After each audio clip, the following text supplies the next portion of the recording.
Okay, well, hi everyone. Hi, Heaven. How are you? Fine, yourself? Beautiful Very day. good. Yes. Well, I'm recording inside today because I'm wilting outside. It's Right. actually quite hot in Ottawa This this this week. For this those of is this is this Alabama humidity? yes, So just you about. like It's this? You like yeah, yeah. this? It's 7,000% humidity, and then the hair frizzes and everything. So Right. anyway, we are here week two We of are. our little video series on the municipal campaign for 2026.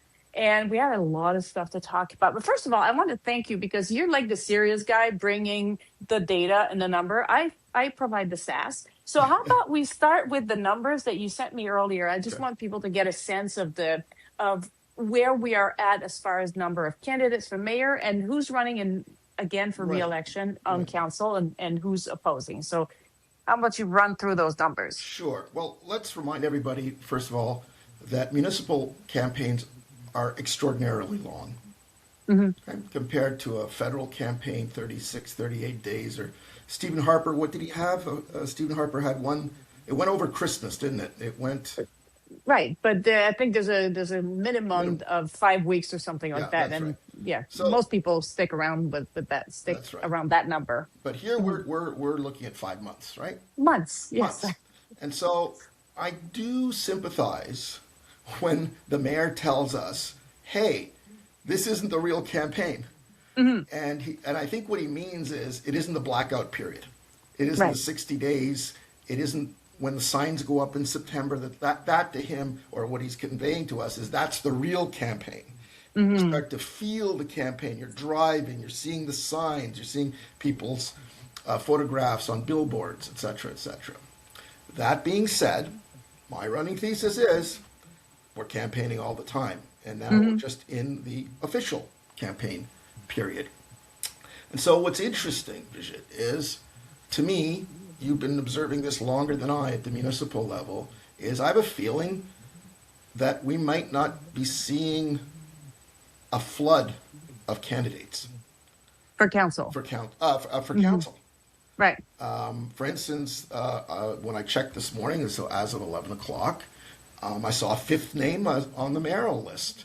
Hmm. And this was Monsieur Shabib, Zed Shahib. And I was reminded that he had run in 2022. I'd forgotten that. Yeah. See? And he got 264 votes. Hey, good for him. You know what? Yeah. I never make fun of people who No. come in like dead last. First of all, somebody has to be Yeah. last.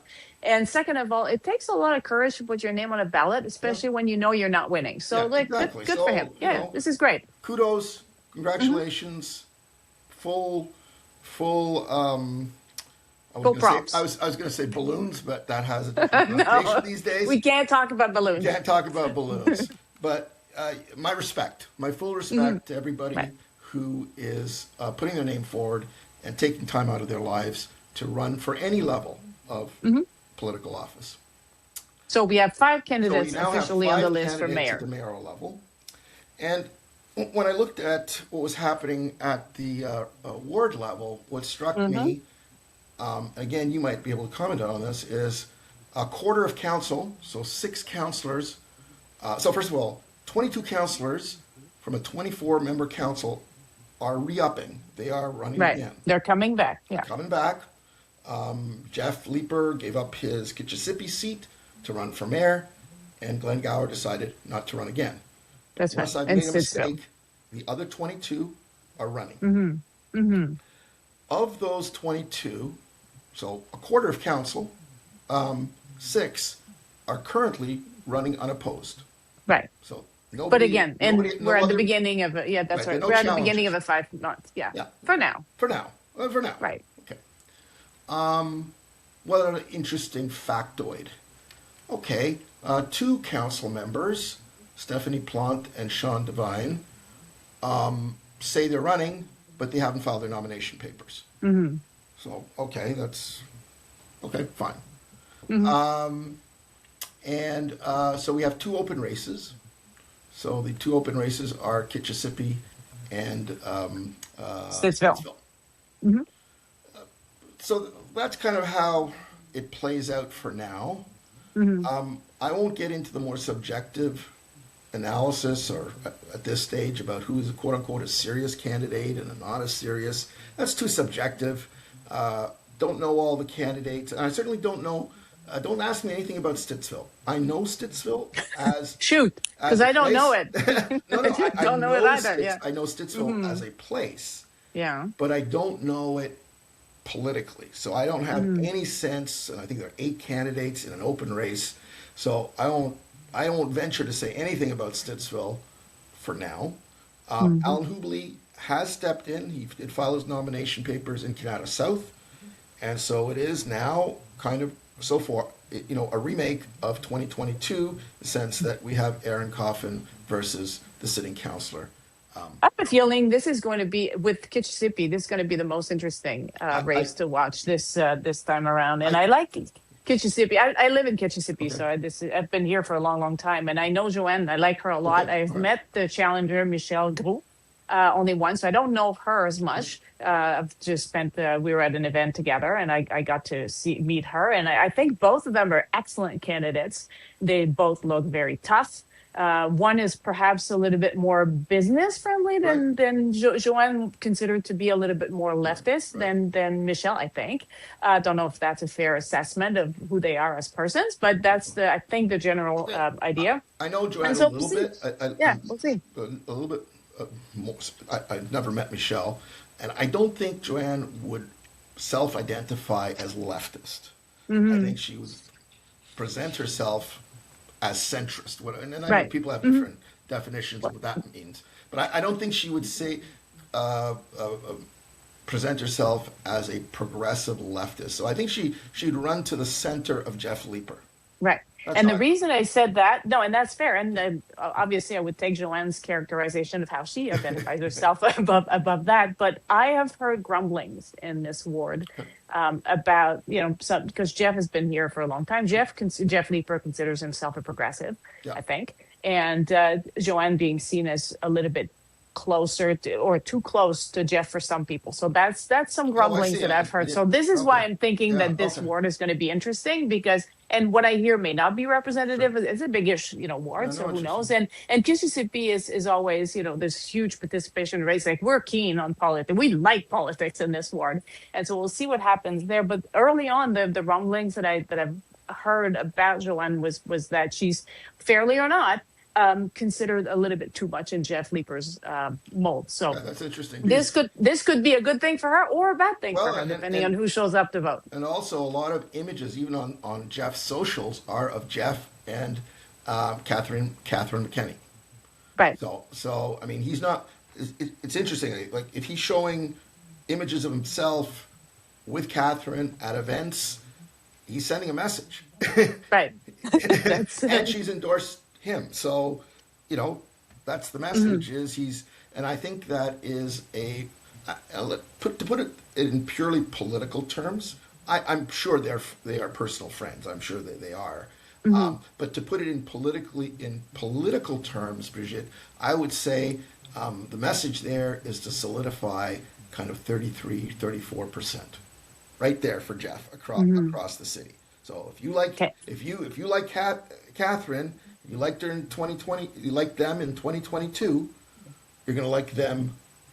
You're gonna like Jeff in 2020. this time around. Yeah. Unless, of course, Neil Sarvanamutu manages to make a dent in that popularity. I'm Now, sure that's what he. in Yeah. coming weeks, Yeah. I'll want us to talk a little bit more about how Yeah. the relative candidates are positioning themselves. Because I know Neil has been out there with a lot of videos, short videos, and trying to. Because at the moment he's running third. If I'm following He's running the He's running fourth, behind Lawson. behind. Even behind Oh, Lawson. yeah, Okay. he's well I behind. missed that part. He's well Really? behind Lawson. Yeah. All right. Okay, then. Well, so he doesn't have anything to lose by being out there and framing his he has narrative, absolutely right? nothing So, to lose. Yeah. and he's doing that. But I want to talk about that a little bit later, because this week I got a little bit annoyed with the Lawson campaign, and I think the feeling is mutual, because Alex Lawson had a video out and a policy plank out about lobbying in Ottawa, and I think he's put his finger on a problem that, or whether or not it's a real problem, that's for every, you Sure. decide that for yourself. But I think that there's a lot of there's a lot of appetite in this city right now for someone to talk about whose voice really is heard at Absolutely. City Yeah. Hall. And he's put his finger on that. Yes. And I think that the way that he's presenting the problem will resonate with a lot of people.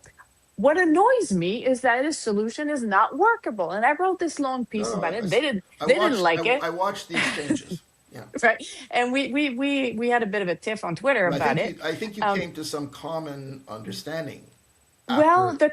that's right. So the common understanding is, look, not all lobbying is necessarily bad. So that's one Yeah, it's thing. called government Uh, relations. right. And sometimes people have good ideas, Sure. and it's necessary for them to approach elected officials Absolutely. or staff in Yep. order to present their ideas. So that's not necessarily a bad thing. There are already rules about lobbying. They are enforced more or less by an integrity commissioner who, by the way, works part time. I saw that you said that, Brigitte, but Yeah. here's my comment. And the minute I saw that you Mhm. put part time, I thought to myself, But that's true. well, This is it's a actually part-time true. position. Yes. But then I also was reminded that when Karen Shepard presented one of her reports, she talked about having hired investigators.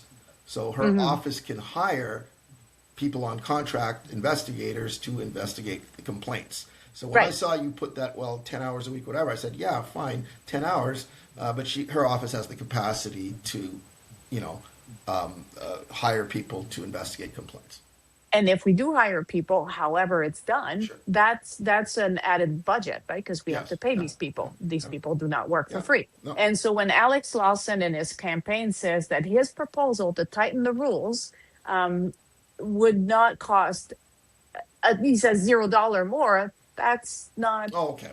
Sure. that it. Okay. I really am not good at math. Like, That's I okay. publicly acknowledge that I suck at math, like Yeah, this big. I just didn't think, But I wasn't you thinking that, cannot promise. yeah. Yeah, you cannot promise to tighten the rules and make people respect the law, which is not a law, but whatever. We also got into this debate because in Ontario, legislatively speaking, municipalities don't have a lot of power That's correct. to tighten those rules. They can, but it's regulations, not legislation. You can't enforce it with, for instance, jail time. You can't No, enforce no, it no, with no, no, no. huge No, penalties. no. You're limited in what you can do, and that's Yeah. part of the constitutional order in Canada. Yeah. And there's not much a municipal candidate can do But about you that. can do something, right? You can do So some things, but it just you can tighten, quote unquote, tighten the rules that exist, right. right? But what bothers me about his proposal is that he promises, the way I read his proposal and watched his video, the message I got from him was that we can fix this and I have a plan to do it. It's just that his plan cannot fix it. It Right. can make it better Right. marginally, perhaps a little more than marginally. And so I just wish that it was a little bit more I transparent know. about precisely what we can do, because the worst thing you can do is to promise something to people Yeah. that you won't deliver.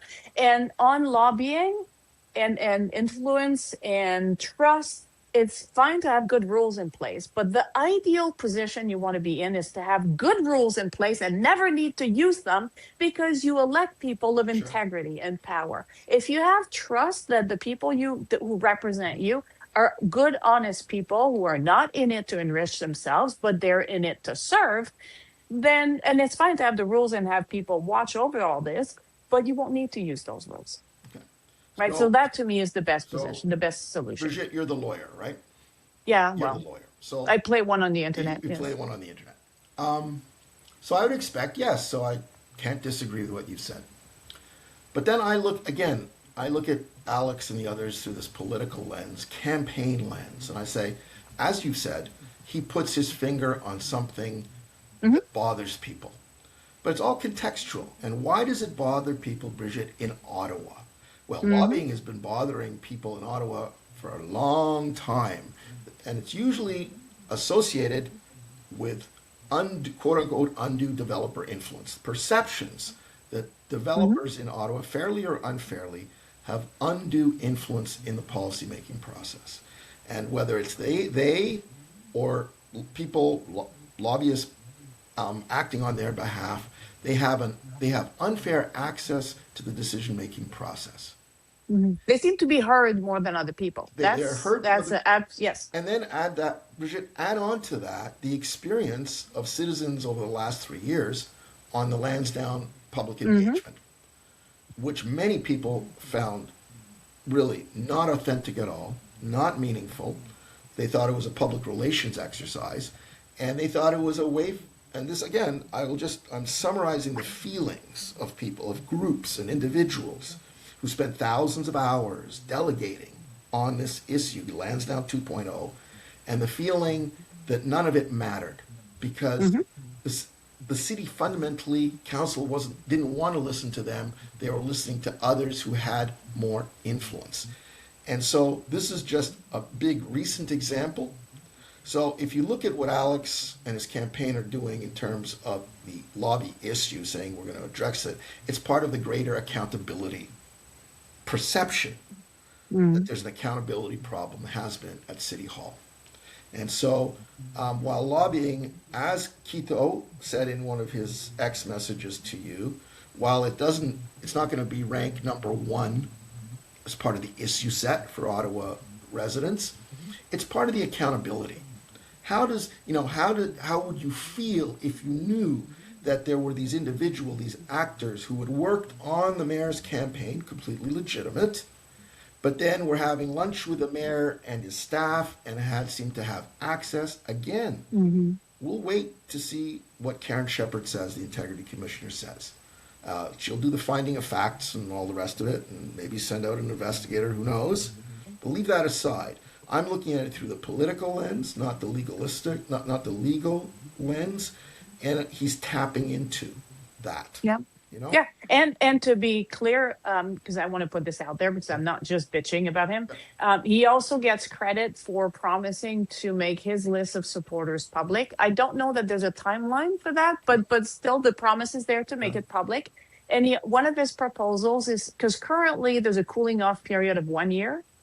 And I believe it only applies to Sure. people who leave a job at Yes. City Hall, not someone who worked on a campaign, Right. even in a volunteer capacity. And he would widen that net to catch more people and would make the cooling off period 4 years. And he has pledged that if elected, he would follow that 4 year rule, cooling off period, even if it doesn't get adopted by council. So he does get points for Well, he that, has for putting points him out there for saying, I would do it. because think of the implications of that. Hmm. And I know exactly where the thinking would be going. It's a counselor who's developed close relations with, we'll say it, a developer, right? Hmm. Counselor decides not to run again, and the next thing you see a media report that says that said counselor is now vice president in one of the major That's right. developers. Or on the board Or or on the in one of those board, cushy jobs. Yeah. whatever. Mhm. And then people that really bothers people. It Yeah, because bothers it me. stinks. It Yeah, bothers of course you. it bothers me. Exactly. That is just like, because now you're thinking, what were they doing? Like, was every decision that they made linked to a perceived implicit promise that if they were not to run again, if they were to retire, that they would have this soft landing? And going back to your point about integrity, right? We expect our Hmm. officials, and maybe as I was thinking about this issue, I thought, well, maybe this is where term limits kind of is helpful to think about. So, Hmm. cooling off period of 4 years, yeah, or Yeah, term limits. at the federal level, it's even more than Yeah, that. I yeah. think I And want to say that it's 5 years at the federal yeah, level. and that is integrity. The public feels, oh, right. There aren't Hmm. automatic conflicts of interest. I don't have to be we don't have to be suspicious about motivations, because as Bridget, we see, that counselor has one vote, and in a split council, those one votes mean everything. Hmm. Right? Lansdowne was 15-10. 3 votes, 3 single counselor votes, no Lansdowne. It goes the other way. That's Goes right. the other way. Hmm. So this matters. And Hmm. so I say, good on you, Alex, for doing that. We might disagree on the enforceability about it, but you raised the issue, and that's what you're supposed to do during a campaign.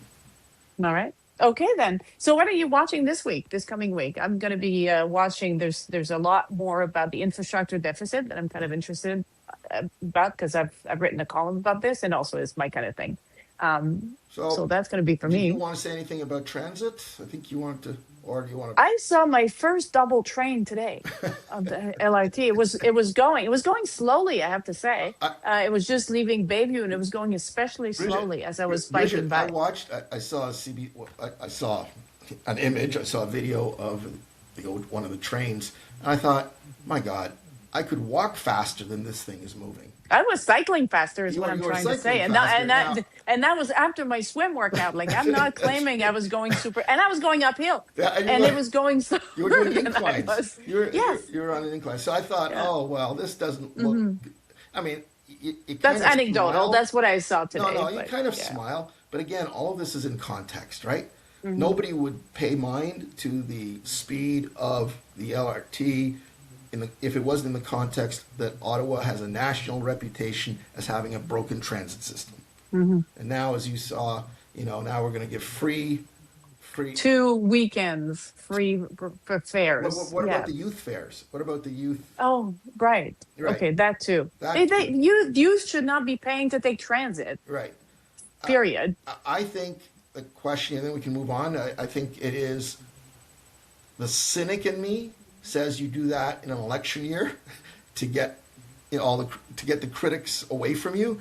You offer free fares and youth ride for free. It's an election year. You're getting a lot of grief. It's bad PR. So you have to be seen to be doing something. Now, I'm Hmm. not going to impugn the motive certainly of my own ward councillor Sean Menard or the mayor on their motions and council passing and saying yes, this is a good idea. Fine, it's a good idea, but I think you would argue it doesn't get to the heart of what's wrong with the system, right? That's the issue. Don't conflate, giving these free fares with fixing the system. That's not a fixed. Oh, but they do. I mean, I don't know about Sean, but I know this mayor has done that. Yeah. So So you don't want to impugn? I will go right ahead and say that is a cynical move, and it's a fucking insult on top of okay, everything else. I won't go that far. No, that's okay. That's my job. That's true. Okay. All right. So So we're watching this. so we're watching that. I'll just would like to make a comment. Showing up on Monday, I think it was Monday, in North Gore, written Gower, but I have to keep on reminding myself that it is the village of North Gore.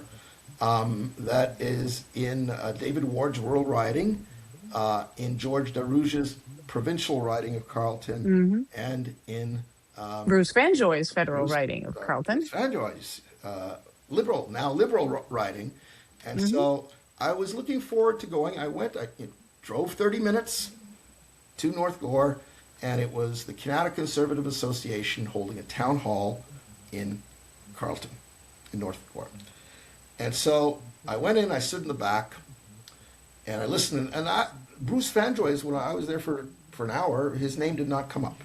But there was a lot of liberal, nasty words towards the Liberal government, as to be expected in a room full of Carleton riding conservatives. They're bitter. They're still Yeah, sore yeah. about having lost that seat. Yeah, I fair did enough. not see, though they could have been there, any members of the Lawson campaign. I probably wouldn't have recognized if they were there. But what immediately, as I was standing there listening to all the complaints and the grievances, some of them legitimate, was these are all people that would easily, I think, be persuaded to vote for Alex. So the short version of that, and not to put words in your mouth, Yeah. but you think that the angry Poiliev type conservatives in the I city think, of Ottawa might go for Lawson as this far is my as running thesis, and we're not going for to Sutcliffe. Yeah. we're Yeah. going to I am going to put some numbers to this, and Hmm. certainly is are the 30% baseline conservative vote, right? That's the baseline conservative across the country, but also in the Ottawa area ridings and wards. Hmm. And it's concentrated And, outside, and it's like concentrated in these, as I said in my Substack column. Will 8 wards in the south east of Ottawa fire? Could they fire Mark Sutcliffe? Meaning, could that base of conservative votes in these outer suburban and rural wards, could Alex persuade them? Presumably, they voted for the mayor in 2022 as a center-right candidate. because There Catherine was didn't get. nobody else to the, There yeah, was there's nobody else nobody for else them to to the right vote. of Sutcliffe. Yeah. And now Yeah. they've got a choice. And they've got a Hmm. choice, Brigitte, of somebody who is color coded much darker blue than our Yeah. mayor. And Right. so when I was looking out, Interesting. when I was looking out at this seat, there were 200 people. It was packed, right, in this community hall.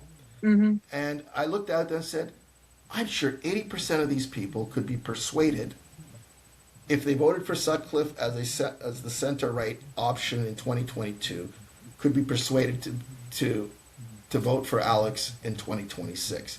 And that's when I extrapolated on my thesis in my Substack column. I said, well, look, if Mark Sutcliffe's victories in those 8 wards in October, if Alex shaves 12 or 15 points in every one of those wards, takes a chunk of vote in Ottawa West, so Kananaskisville, he could deny Mark a second term. That it is mathematically possible that just by virtue of grabbing that conservative vote, that he could deny the mayor a second term. A lot of other things would have to happen, Brigitte, but I'm just saying the mayor is the out and right favorite right now. If the election were held today, Mark Sutcliffe would have no problem getting a second term. But we've got 4 months. But it's not today. But it's not today. Exactly. Uh-huh. And weird stuff can Interesting. happen. Yeah. And one of the things that I'll be exploring in my columns going forward is that the biggest threat to Mark Sutcliffe may not be coming from Jeff. Jeff Leaper. Right. The biggest threat to Well, Mark Sutcliffe's well, well, second well. term may Yeah. in fact be Alex Lawson, and it may be where his team, his advisors, see a path. Now, I don't think there's necessarily a path for Alex Lawson to be mayor, No. but I definitely see a path for Alex Lawson to deny Mark the second Okay. term. So this is the part where, and we've been Yeah. going on a while, so I want to wrap this up Yeah. quickly, Okay. but I just want to throw out 2 questions. One is and I'd love to hear from readers or Yeah. listeners or people who live in those wards. What has Mark Sutcliffe done for you in the last 3.5 years? I'd be curious about that. Like, if you were to vote for him again, why? I'd like to know why. But the other question is for the Lawson campaign.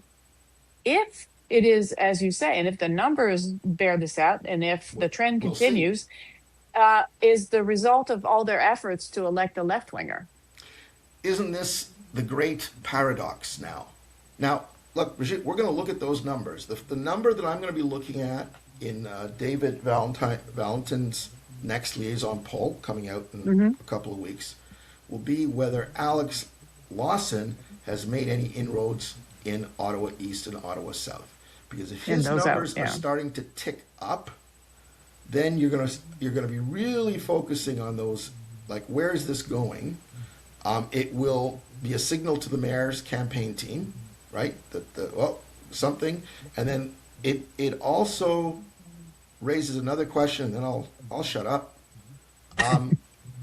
What are the councillors in those 8 wards going to do? And will they throw off their cloak of neutrality during the mayor's race? And will they publicly endorse One or somebody? the other? Yes. Yeah. And for what reason? And for what reason? Oh, that's going to be fun. You know what? I don't mind. You know what I like about this for people, because I'm an urban, woke, feed Starbucks sipping, latte sipping person. But for people who live in those wards, the rural wards, they do feel like they're not really heard and they don't matter as much. Well, maybe this time they will. So this time, good for them. That's right. They do matter, and I'm looking forward to talking to people at the doors, particularly in a place that I've come to know a little better since the last year's by-election in Osgood. So I'll be knocking on doors in Osgood. All right. Well, this was fun. Thanks Great. for all your numbers and everything. And then I look forward to this. We'll see you and talk to each other next week. All right. Until then. Bye. Au revoir. Bye-bye. Stay on this.